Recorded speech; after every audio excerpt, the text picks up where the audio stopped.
Hi, and welcome back to the series Awaken to the Truth of You. And this is the Soul Contract Creation.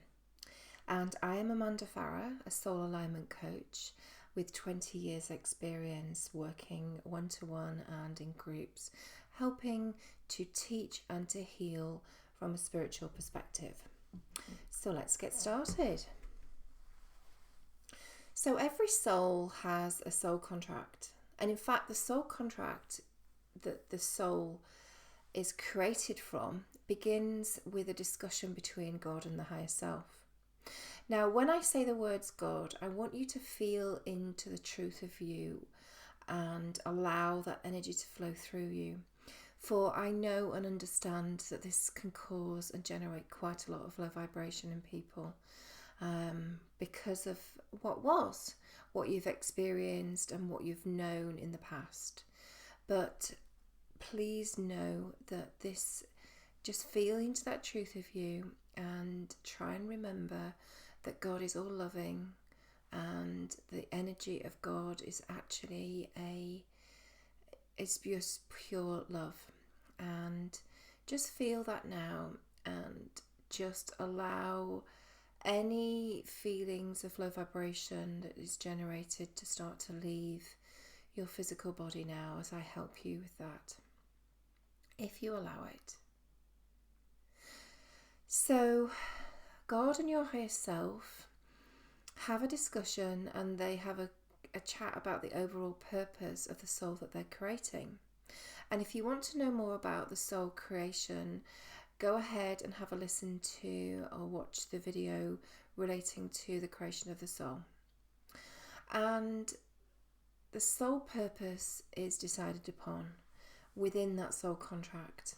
And the decision is made to create a soul to achieve expansion and ultimately ascension for the higher self and that soul.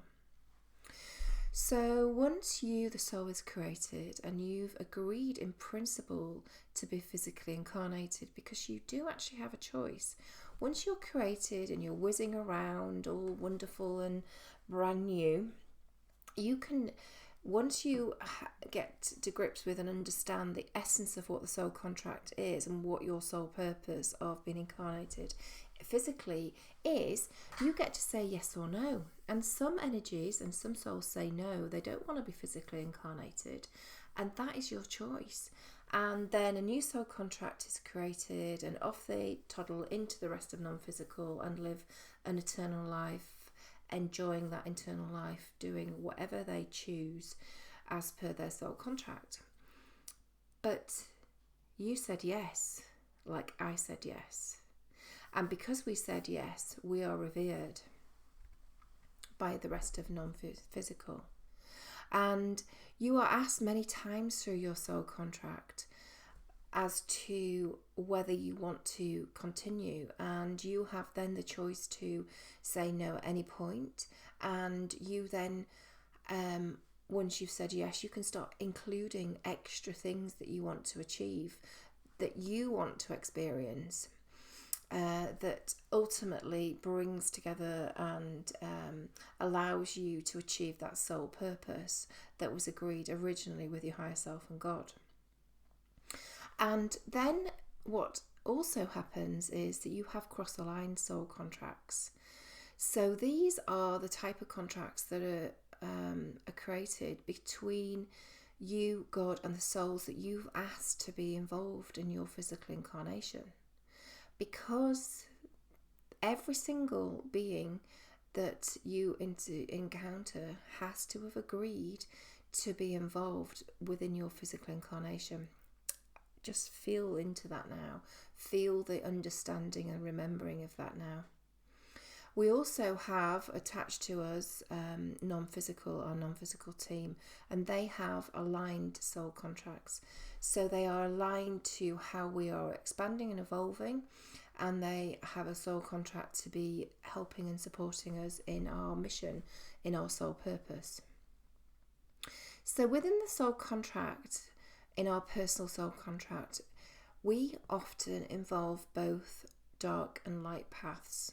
Sometimes a soul contract is created and it's just full of light, and sometimes it's created and it's just full of dark.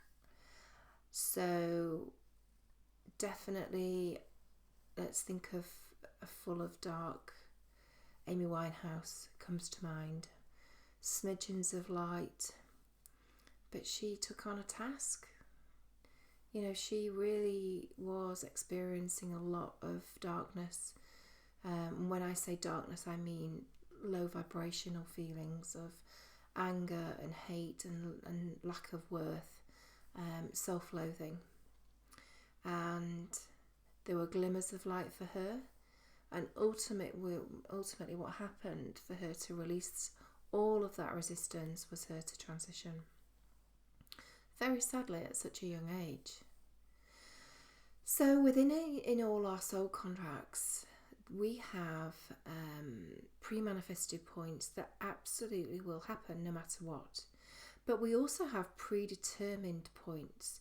So a predetermined point is we have lots of different what ifs and if then variables with sort of implanted within our soul contract, and they're headlines. They're not actually specifics.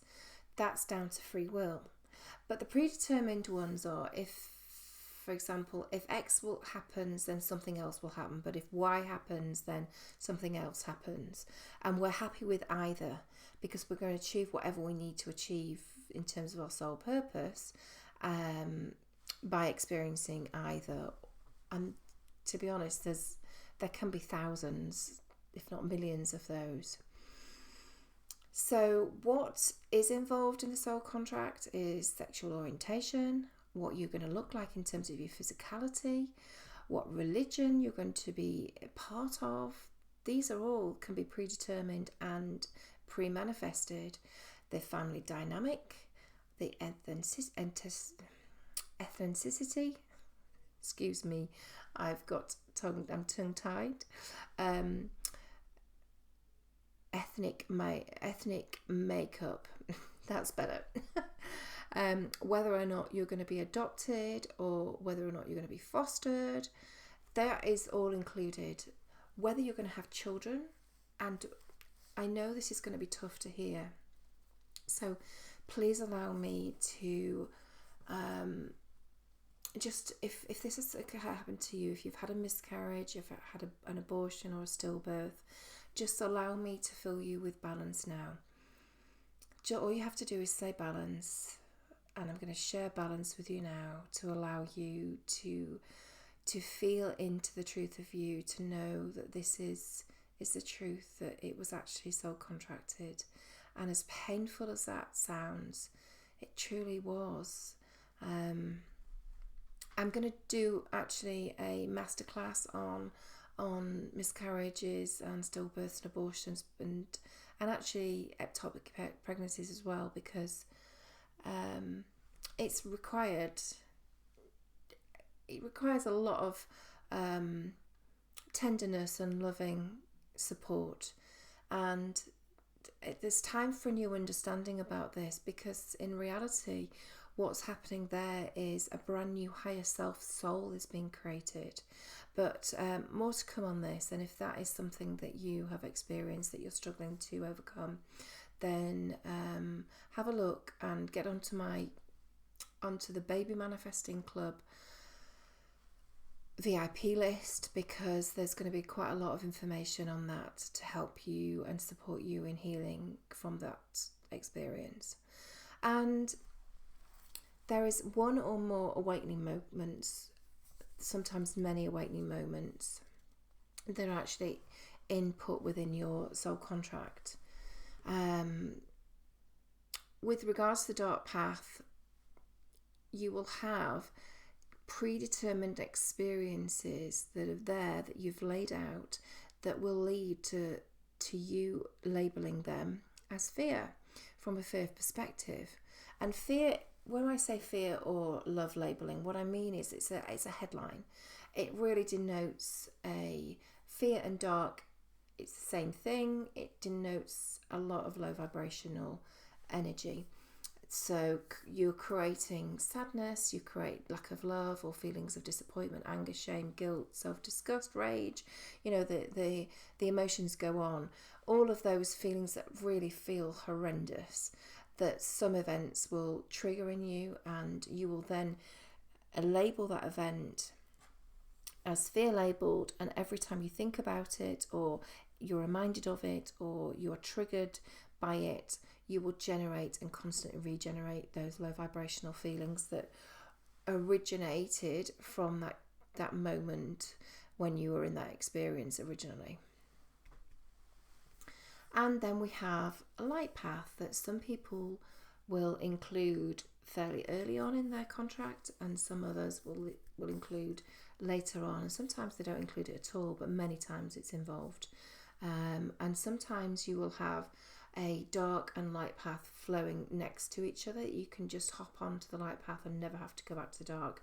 But if something happens, a predetermined experience, and you turn left rather than right, then you can go pop on back onto that dark path. So these are experiences that are full of love labeling, that create that loving happiness, excitement, peace, fulfillment, vulnerability, faith, power, strength, joy, and of course the words go on in terms of that loving feeling sensation that's created from certain experiences. So this is a question that is asked many and many a time, and it's taken me a long time to get to the understanding of it. Why would we choose a dark path? It just seems silly to us. It's well, not just silly, but heartbreakingly painful to choose a dark path. And if anybody understands and has been watching and listening to Abraham talking through Esther Hicks, you'll understand the word contrast. Anyone that's involved in law of attraction, you'll understand the word contrast. For when you experiencing contrast, which is basically the opposite of what you feel in non-physical, because you only feel love, you only feel high vibration in non-physical, you only experience love and high vibration in non-physical, whether you're in the fourth dimension or the ultimate, you don't feel the contrast of it.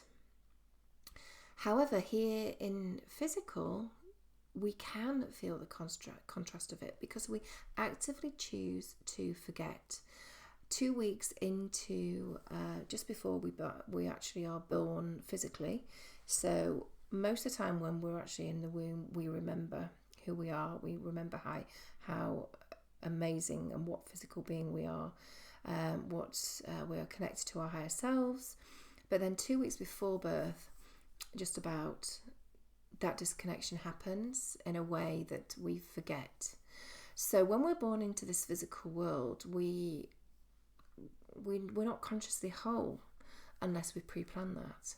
And so we experience the contrast in order for us to create desires. Because I can tell you now, it's so much easier to know what you want by understanding what you don't want and experiencing what you don't want. And the point of being in this physical planet is to co-create and create desires, because we expand through the creation process. So expansion happens by creating desires and reaching for those desires. And desire can be, and often is, born out of contrast. As I've said, when we experience what we don't want, we're able to really define more clearly what we do want. And as Abraham Hicks says, from an eternal perspective, because we are eternal, remember, if you're not resonating with that, go and watch the first part of this series, Creation of the Soul, again, and remember that you are eternal. From our eternal perspective, we delight in the opportunity to come into physical, so we can experience contrast. So we never run out of desires and expansion. And that's the essence of what is happening when we're experiencing and when we're setting out in our soul contract, a dark path. So what I alluded to and what I'm going to say explicitly is experiences are not 100% defined. They are left up to free will in many, many cases. And always we have a choice in those experiences, even if they are determined in non-physical to create fear in us. We always have a choice to feel love rather than fear when we're experiencing that contrasting event. For love must beat fear. That is the essence of the universe. That is the essence of why we are here. That is the essence of every good story. Love must beat fear, and love must always win, and love often does. So we have within our dark path pre-agreed fear labelled milestones, and these are headlines. They are not, as I've said, predefined. They are not down, explicit in terms of the detail. They're left up to us.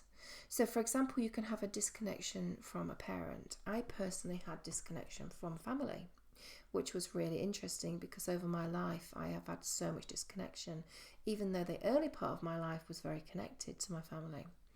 And that could be something as simple as you have a lot of arguments with a parent, which means that you don't speak to them very often. Or it could be something more serious, where some kind of abuse, whether it be physical, mental, or sexual, happens, and you cut away from them and never speak to them again or see them again.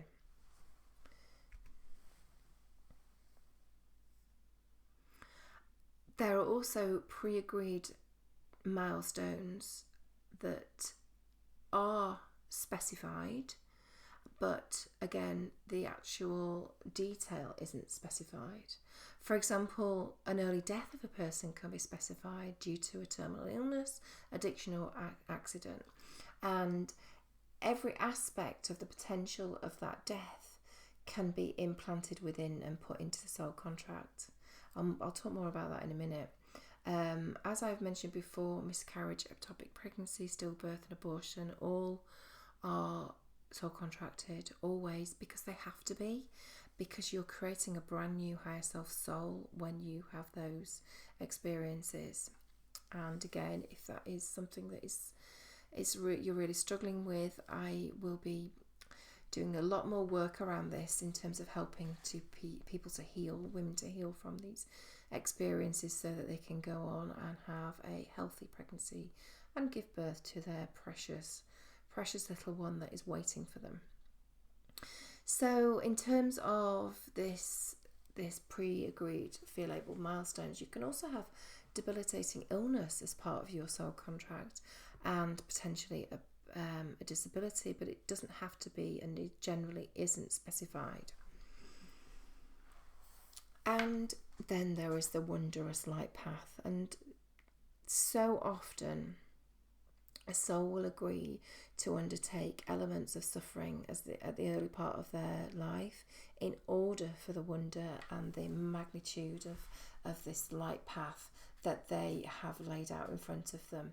And so much wonder is actually pre-manifested within every single soul contract. It's that sliding door moment that you can choose one way and you have a wondrous, by choosing love, for example, you then walk into a path of light and wonder. But if you choose fear and choose fear and choose fear and choose fear, you can continue down the fear path. And you will always be given opportunities to choose love, to move in that sliding door moment to the light path, but you don't have to choose that. That is free will. And what can happen through experiencing those dark events, those events that create a lot of fear, is the growth from those harder experiences laid the seed and the groundwork for you to enter a light path and those pre-manifested wondrous events that you've decided to set out, because you have expanded to allow them to come into your life. So some of the pre-agreed love label milestones could be an eternal relationship, that with your children, have different children, you're actually going to, after a number of miscarriages, you finally give birth to a precious child. Or perhaps partner. You meet your eternal love partner, you marry, and you live a divinely wonderful life together. Also, what can happen as a consequence of the expansion that's occurred through living through really tough times is expansion and growth. And with expansion and growth comes enablement and capabilities and brand new, incredible, new manifesting, wonderful abilities, as well as new guides. And we are here to co-create and to create. So that is the purpose. So if you have these incredible manifesting abilities, wow, you can really achieve a lot of your soul contract and soul purpose through choosing the dark path before the light path. So let me just go into a little bit of detail about this is my soul contract. And what I found out was really, really fascinating was that I had two paths that could have led to death. So let me explain a little bit more about it for those that don't have the visual of the slide that I've got in front of me. The beginning of my soul contracts was black. It was very dark. It was created with a lot of experiences that would lead to lack of self-worth, shame, self-loathing, anger, fear of death, and fear of being evil. And I also made sure that I had a headline of disconnection from family and disconnection from non-physical. And I had the opportunity, and I actually did do, I created 2 new higher self souls by having 2 miscarriages. So I made sure that I had 2. So in order for those 2 higher self souls to be created, I made sure I had pre-manifested meetings of 2 relationships, 2 men that I needed to meet and have a relationship with, but both of them were to trigger low vibration in me. They were to trigger quite a lot of darkness, and one of them triggered a fear of death because of an incident in a car. I thought he was going to kill me. And the other one triggered such self-loathing and a lot of low vibration around money, and because he left me in a real state. All when I look back at it, I completely understand why it was happening, and I actually welcome it and I thank it because of where I wouldn't be where I am now. But it was really important. That second relationship was so important for me because it was a defining moment. He needed to create fear of death in me so that I could trigger either an addiction or a terminal illness, or I could choose life and light and love.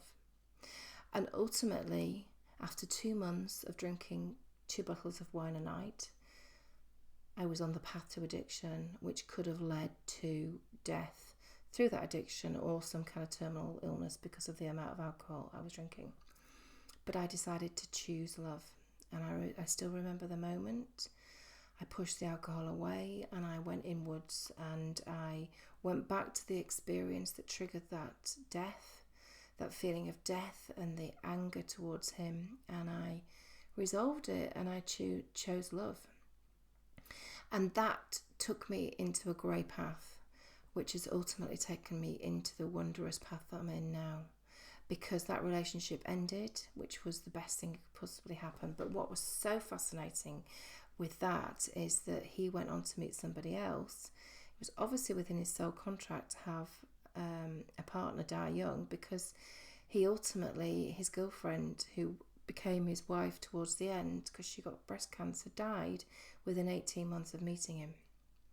So you can see how intricate all of this is. When I heard that and I knew about my soul contract, I was like, goodness me, this was the beginning of my awakening process. I would say that I call that my second awakening, because my first awakening happened, which often happens when you have a miscarriage, in my 20s. And it triggered a massive shift in my understanding about the world, about physical, about non-physical. And I spent 20 years understanding non-physical in a certain way.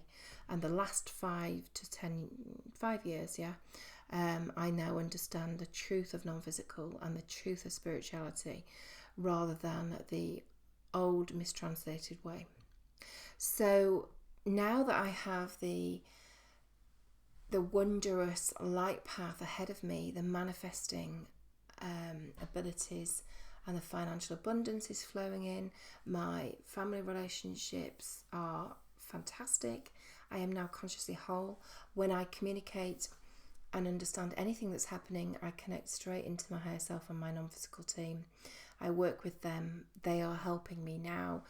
When I connect to you, the truth of you, it is them that is helping with this, by helping your team help you connect to it. So there are so many wondrous things, including amazing capabilities that have been enabled because of the dark path that I chose. But I did make sure that I had 2 aspects of lightness within the darkness that kept me going, and that was amazing friendships and making sure, because from the moment I had that miscarriage, I went on and I spent, I'd say, 20 years working in a field helping to create basically children. I worked in the field of fertility in acupuncture for many years, and I've lost count of the number of babies that have been born by the support that I have offered. So that was a really beautiful lightness to my dark path, basically.